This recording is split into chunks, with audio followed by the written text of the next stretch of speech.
जहाँ प्रधानमंत्री 56 इंच सीनारे चापुड़ा मारिकी जो कथा कही पार्लियामेंट रे परवर्ती अवस्था काली आसी कहते जे आमे चारिद्वार खोलीदेलु जगन्नाथ बड़ देउलर मंदिर रे जितेबाला मंदिर प्रतिष्ठा मंदिर तैयारी हला सेतेबाला कौन गोटे द्वार थिला ये चारिद्वार करी खोलिले चारिद्वार जेबे मंदिर प्रतिष्ठा होती से दिन ठारू चारिद्वार रही चारिद्वार बंद थिला कोरोना पाई परवर्ती अवस्था खोलिबा जो श्रृंखलित दर्शन पाई खोला जाई पार नथिला एवं तापरे खोली दिगला सी विशृंखलित दर्शन में परिणत है एवं से व्यक्तिगत बहादुरी किसी नहीं चारिटा द्वार करी गोटे द्वार थिला और 3टा द्वार करी खोलचंदी बोली ये आउे बहादुर नबार किसी ना द्वितीय कथा एमाने कहले आम कहीलु लोक जवाब देलु सरकार आसवा क्षणी आम रत्न भंडार खोलीदेबू रत्न भंडार खोल रत्न भंडार खोलाई सत किंतु रत्न भंडार आज नुहे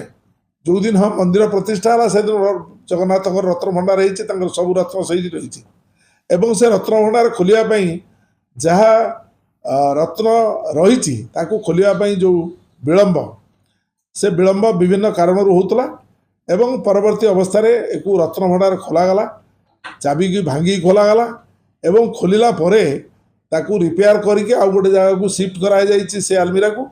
एवं सिंधुक को एवं पुणी से फेरस्त कर दिखाई एपर्यंत गणति मणति आरंभ होनी रत्न भंडार कौन अच्छी जना ना रत्न भंडार तो जगन्नाथ रत्न भंडार ये कौन खोलिले ये है द्वितीय निष्पत्ति आउ गोटे निष्पत्ति थिला जे माँ मान को जो सुभद्रा योजना अंतर्भुक्त करने एवं सुभद्रा योजना मु काली दौ लोग से लोगरे लिखाई सुभद्रा एवं 50,000 टंका सुभद्रा 50,000 टंका जो लिखाई ये आशा जो निर्वाचन में भोट दौले माँ मैंने भौणी मैंने से भी भाई आम 50,000 टंका एका बेले पाइबू एवं 50,000 टंका पाइले आमर कौन निर्धारण करूँ कौन कि भाव में आम परिवार बा आम व्यवसाय आम ये सहायक हम किंतु परवर्ती अवस्था गोटे स्टेटमेंट देले मोहन बाबू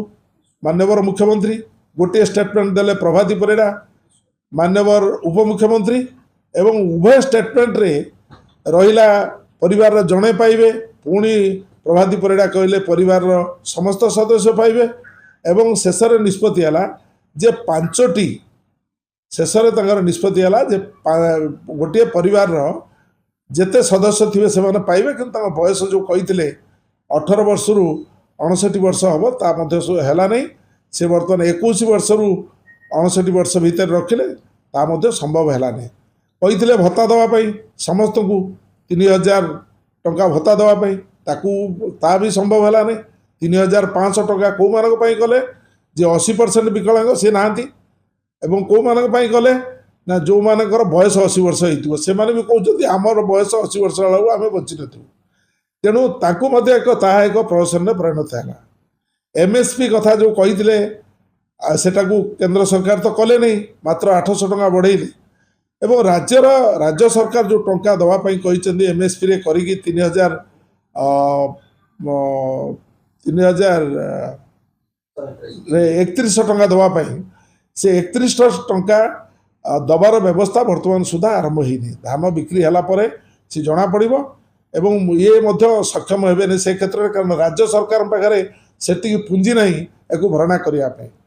चतुर्थ कथा हूँ से कही 300 यूनिट विद्युत छाड़ करूँ विद्युत छाड़ जो राहुल गांधी आमर प्रिय नेता जो घोषणा कर सीधा सड़क विद्युत छाड़ कर दि जाए विद्युत कंपानी मान को भरणा कर राज्य सरकार एठी जो घोषणा होता 300 यूनिट विद्युत छाड़ ये 100 दिन भितर से विद्युत छाड़ विषय होती जे सोलार लाइट लगे सोलार लगे छात उपरे एवं से ता घरे बिजुली जलेब एवं से जदि अधिक बड़का हुए सी बिक्री कर राज्य केंद्र सरकार राज्य सरकार बहादुरी कौन अच्छी जो चाषी बा जो कंज्यूमर्स घरोई लोक जो विद्युत व्यवहार करते छाड़बार व्यवस्था एम पाखे ना एवं सबुठ बड़ कथा हूँ आईन श्रृंखला संपूर्ण भाव में ओडिशा राज्य विपर्यस्तता एभली बढ़ी जाइए ढेंकानाल रिसेंटली जड़े महिला प्रति जो भाई भाव में अत्याचार कराई प्रतिदिन खबर कागज देखिले प्रतिदिन इलेक्ट्रोनिक्स मीडिया देखिले निश्चित भाव में आपण गोटे स्वतंत्र भाव में कलम हो गला जो केवल देखिए रेप एवं मर्डर आज गोटे नाबालिका को रेप करके मर्डर कर दिया एवं एभली परिस्थिति सारा राज्य में सृष्टि होती आईन श्रृंखला सबुठ बड़ नमूना हूँ 50 वर्ष राजनीतिक जीवन में आम देखीचु बहुत प्रधानमंत्री आम शुणीचु पंडित जवाहरलाल नेहरू ठू आरंभ कर इंदिरा गांधी ठू आरंभ कर मनमोहन सिंह ठू आरंभ कर पुणी राजीव गांधी एवं परवर्ती अवस्था यही नरेंद्र मोदी भी आसछंती किंतु सेदिन जो परिस्थिति कर दिया गला कटकरू लोक भुवनेश्वर आसपारे पुरी लोक भुवनेश्वर आसपारे एवं एभली भाव में मु जापारे प्रधानमंत्री सिक्यूरीटी ठीक भाव में सामर्थ्य दे पारुनी नहले ये सरकार भयभीत अवस्था अच्छी जो से दिन संपूर्ण भाव में आईन श्रृंखला को एभली अवस्था को नहीं जाइए जो साधारण लोक वित्रस्त हो जाता आईन श्रृंखला व्यवस्था भितर हत्या गणहत्या एवं आउ सबुठ बड़ कथा हूँ जे एमाने दंगा सृष्टि करने उद्यम कर दंगा आपण खोर्धा जिले में जो परिस्थिति है बालेश्वर जिले में जो परिस्थिति है दंगा सृष्टि जोटा आशा करुले लोक भारतीय जनता पार्टी क्षमता को आसिले दंगा आरंभ हम ये 100 दिन भितर से कार्य से स्टार्ट कर दी ये हूँ 100 दिन सफलता आउ से माने ये सफलता तांकु संपूर्ण भाव में एक विफलतार चित्र देती कौन क्षेत्र में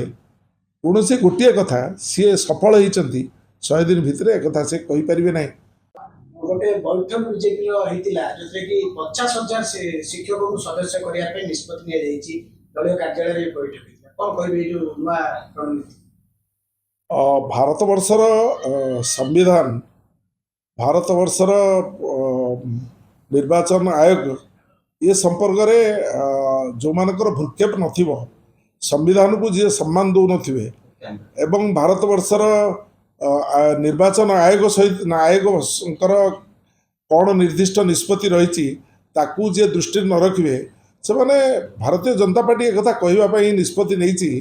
50,000 शिक्षकों को आम सदस्यता करूँ एक बैठक होती दलीय कार्यालय रे ये व्यवस्थाटा हूँ संपूर्ण भाव में जो लोक क्षमता अंध हो जाए जहाँ पाखे आईन कानून किसी काम करे नहीं एवं कौन परिस्थिति जेहेतु समस्त प्राथमिक विद्यालय सरकारी हो जाइए सरकारी कर्मचारी से सरकारी कर्मचारी घोषित होती कौन सरकारी कर्मचारी कौन परिस्थिति कौन राजनैतिक दलर सदस्यता नहीं पारे ना यह स्पष्ट एक जानिला परे जदि से आचरण कर चिंता कर बैठक दलीय बैठक में एभली निष्पत्ति कर ये हूँ सबुठारु बड़ गरित अपराध एवं एथिपाई से क्षमतार थिले भी Bharatiya Janata party double engine सरकार तले एवं उपरे क्षमतार थिले भी से माने ये परिस्थिति को मुकाबिला करें एवं सरकारी कर्मचारी को कौन परिस्थिति आईन परिवर्तन नहले